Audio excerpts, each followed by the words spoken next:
மாமியார் அந்த மக்கள் ரொம்ப நல்லா இருப்பாமா மாமி பார்க்க முடியாது என்ன நம்ம அந்த மாதிரி பார்க்கணும்னா நம்ம போனடி பாருங்கிறதுக்கு நல்லா இருக்கிற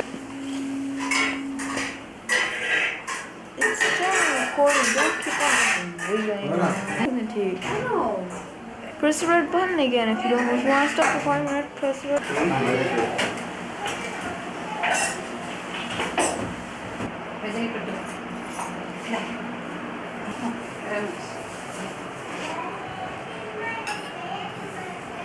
கண்ணா மண்ணு வரணும் சரி அப்பாவோட மேல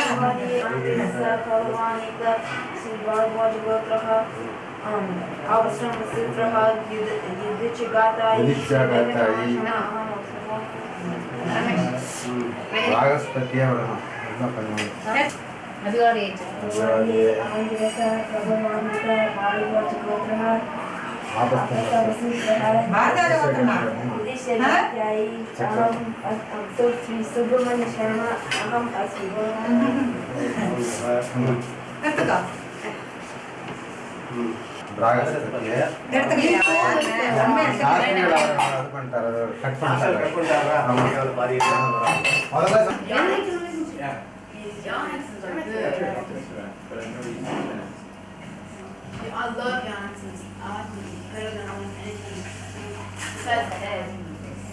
I don't like that. But Janssen, I like them because it has that square head.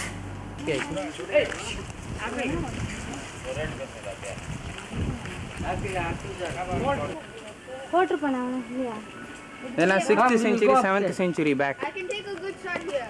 What do you take? You guys are all standing. I'm gonna go up. Hurry up. What do you take? Hey, come close. Come to the close and take it.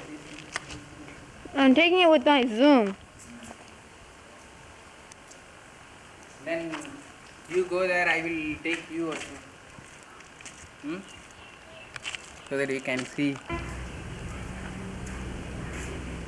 Hey, I pressed this red button. Okay. Yeah. Does it already see on the top? Yeah, I am seeing on the top. Yeah. Okay. I can see you as well as all these things. Yeah. You just go near to some of these radhas. Go near to some of this picture. Come on. Hey, where you are moving? Go near to that. Yeah. Come near here. Yeah. Come close. Come close. Press the button again. You want me to press the front one? Press the red button again. There were different kinds of stories in the community I grew up in. I remember my dad used to tell me about when he would go to the office, and sometimes he would be invited for lunch, and he would have to explain to people that he was vegetarian. And people would keep asking for the reason, and he never could give a proper reply. And then someone told him, if you just tell people that you're vegetarian because it's your religion, then people will stop bothering you. And it worked. My dad had to other himself in order to be left alone at the office.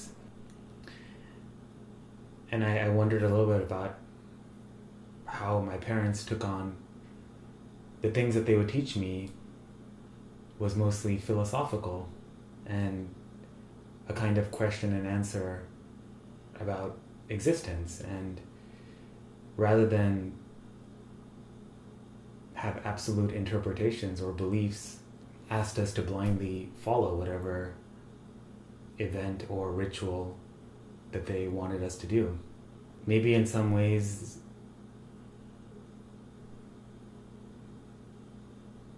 for them what was sacred was not any particular god or any particular belief, but the time and space that we shared.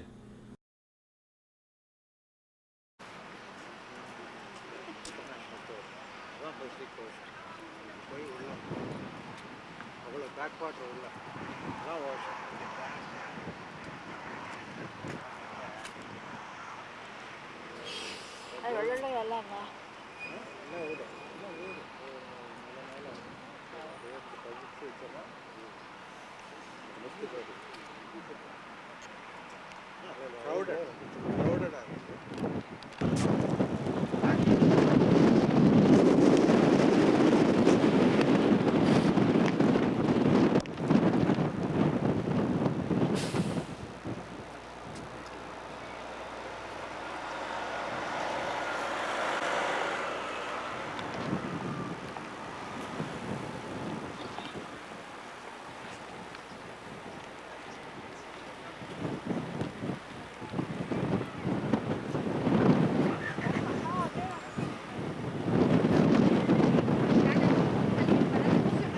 So there's two ways to explain this part of the story. The first way is maybe something of a joke. If the Buddha, Jesus, and Krishna all slept together, Krishna would be the better lover. I thought a little bit about how the way the romantic and the spiritual and the ritual were all separated in my life. And I think there might have been a reason for that, but I wanted to recover something of the erotic in the spiritual realm, especially when it comes to the people I grew up with, who I never got to know their feelings or their sensual sides to them. And I think the reason I didn't get to know that is they wanted to protect me, or they wanted to have a protected space. But I'm interested now, after some years, to recover some of the missing feelings that were there in these events and these rituals. The romantic, I think, I felt it was not necessarily a sexual or one-to-one romantic kind of notion. It was more just a general feeling of softness that I think came through. Maybe it wasn't communicated in those words. Ahiman krupaya deva sharanagatavatssala anyadha sharanam nasti tvameva sharanam mama tasmat karunya bhavena raksha raksha ganadhipa suvarna saina mantra pushpam atma pradakshina namaskaran samarpayami. Mahaganapadaye namaha. Sweet lips, sweet face, sweet eyes,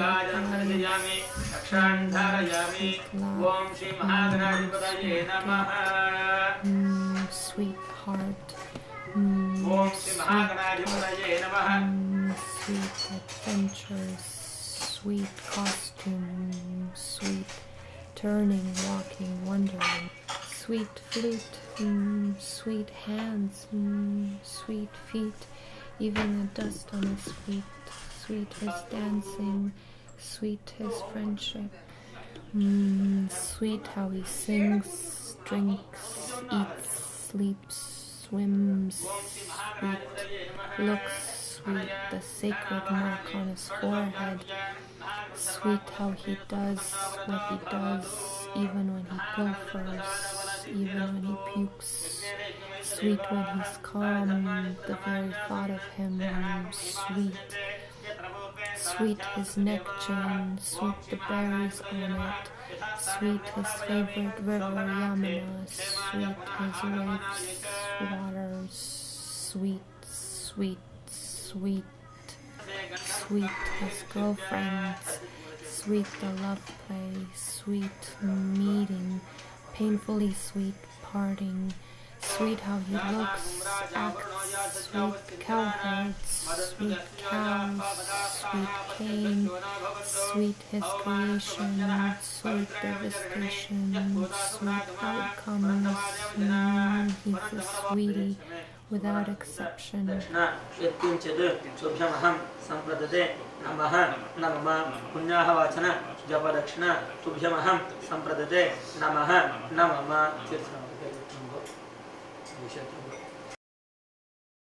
I actually don't know much about my parents, their relatives, the way they grew up.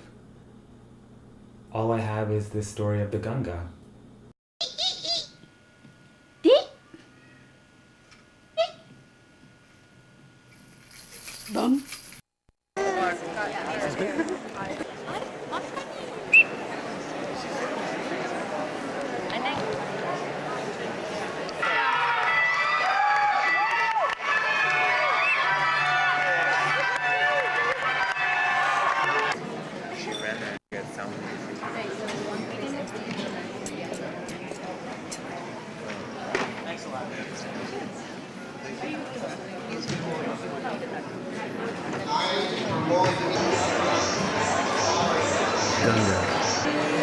We got ahead of ourselves. I'd like to hear my dad speak about hydrogen and oxygen sometimes if he'll leave when he's finished. The idea came to me when I heard the word for river in the Admiral's Club of his country. So he's from this river.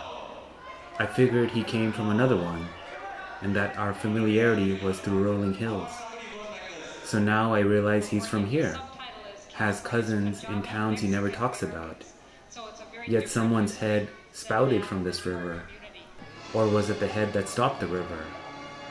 The flow of the river was too strong for the earth, I heard someone say. I nearly agreed to the grand unified theory of water shortage, or the collective consciousness of dams, or whatever they played over the speaker, until I felt a coolness on my crown, then slightly warm. A source that nothing could stop, which made me think of a structure of language, how we landed on the top of my head. I didn't know that my hair could stop the deluge, otherwise I would have grown out my hair some more. I can't ask him to turn off the tap, or to block the spout. Then, I wanted him to stay, but he would always argue that no one would contain him. Yeah, putting all the decoration, looking very nice. A few months ago, I went to my hometown with my partner, and my parents gave us a second-hand car. And I asked my dad, well, why did you give us the good car? Why didn't you give us the one that was more used? I mean, I think you guys might need a better car. And he said, I don't want to be like the father of Nachiketas. And this reminded me of the story of Nachiketas, which is another story I grew up with. I was also asked to reperform many times. And I was fascinated by the idea that there was so little interpretation of the philosophy in this story. All we were often asked to do as kids was to reperform this legend, which was thousands of years old from these books, the Kathopanishad. Children,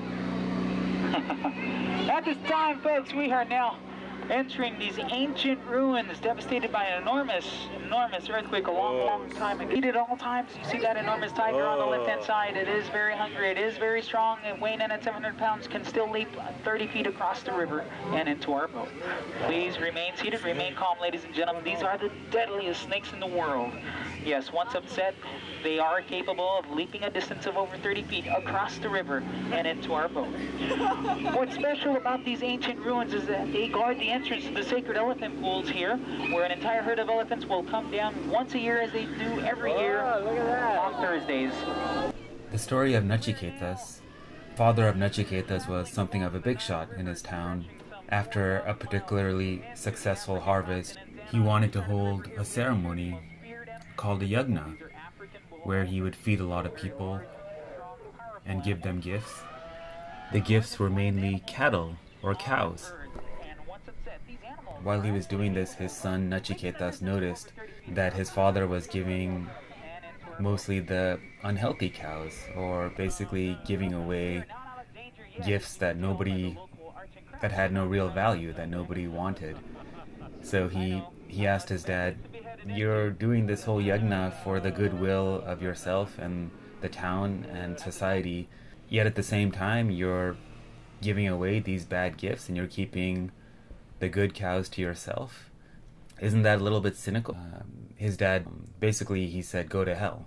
This sort of kicks off the story where Nachiketas actually takes his father seriously and goes to find the god of death, Yama, and he finds him waits for him, begins a conversation with him, and Yama is so impressed with the courage of this young boy that he grants him 3 wishes. And I realized I was kind of obsessed with recreating or reperforming. I even asked 2 of my friends to stand in, one as Nachiketas and the other as Yama, the god of death. And as I was doing this reperformance, I realized I didn't have the time or the resources, actually, this instinct to make other people reperform the legends that I grew up with. There's something really interesting about this exchange, especially when Nachiketas asks to go to heaven, and he asks this knowing that even heaven has an expiration date. Well, Svargaloka, or heaven, is just another manifestation of the physical universe. Immortality may be endless, but it's not eternal. Whatever is manifest will sooner or later enter that form which emerged. Since the duration in Svargaloka is long, people seem to be immortal. Yet they continue only as long as the manifest world continues. Oh, Mama Tata is going too. Oh yes, Mommy is also going.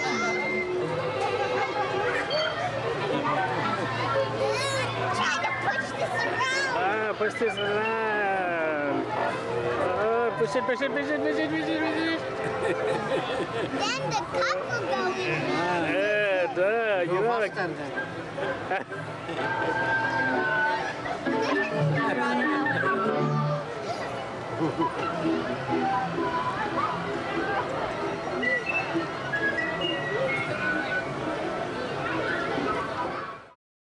I didn't actually know many of the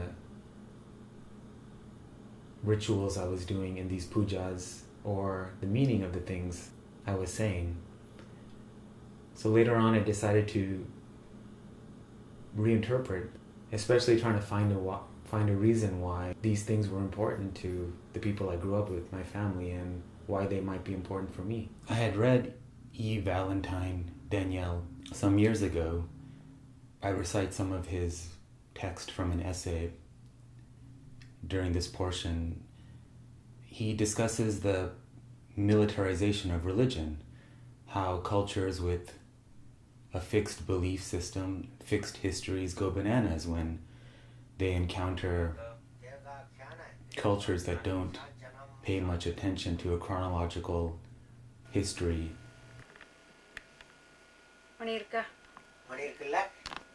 Karishe Gananathasya Vardam Samvatkaram Shubham Bhaktanam Nishta Vardam Sarvamangala Karanam Yegadandam Surpakarnam Gajavatram Kadim Pujayami Om Guhakrajaya Namaha Guhyam Pujayami Om Mahattamaya Namaha Matram Pujayami Om Nadaya Namaha Hastan Pujayami Om Brahmacharine Namaha Bahun Pujayami Om Sumuhaya Namaha Ugam Pujayami Om Ekadandaya Namaha Dando Pujayami Om Vignakandre Namaha Pujayami Om Shaddanaya Namaha Shubhagam Pujayami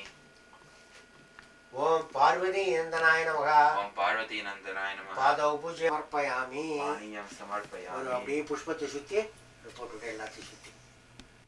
Religion is not a human universal. It never was.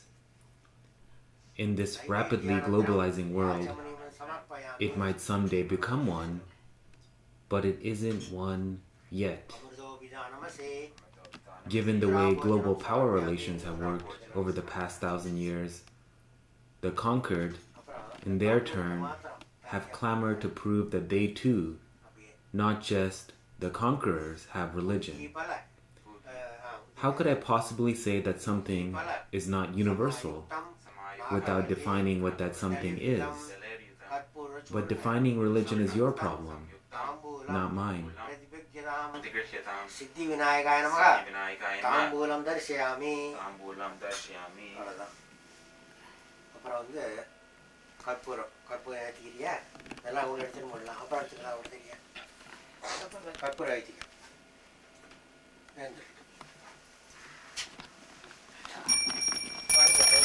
கையில் கருணாராஜ கணேஸ்வர நமோஸ்துதே सिद्धिविनायकाय नमः कर्पूरनीराजनं दर्शयामि.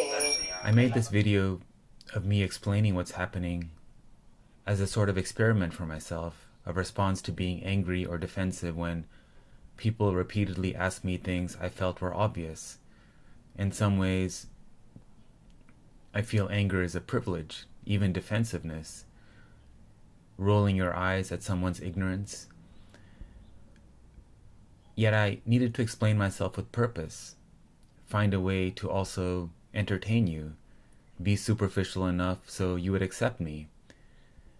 How would it be if I explained myself, but also said that I would explain it badly? And how sometimes we avoid people when we exchange those knowing looks, and how we respond when we're faced with powerlessness. Not to borders, but to borderline situations. This is the only part of the video I wrote down something to say.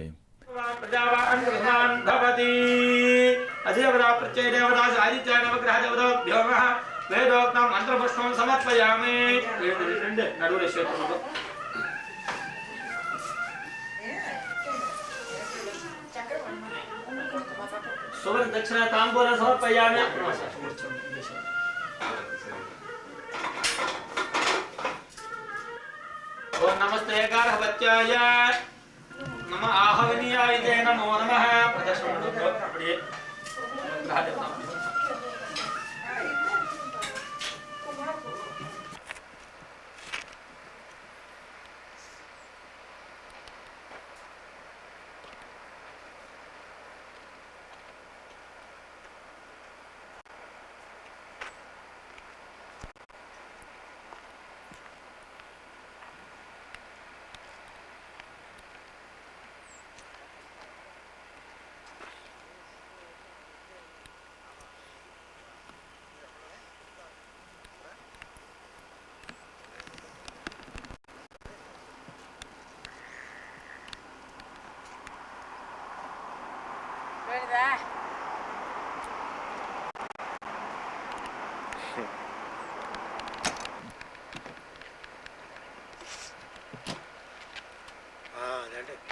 பியூட்டிஃபுல்லாக இருக்கு ரொம்ப beautiful.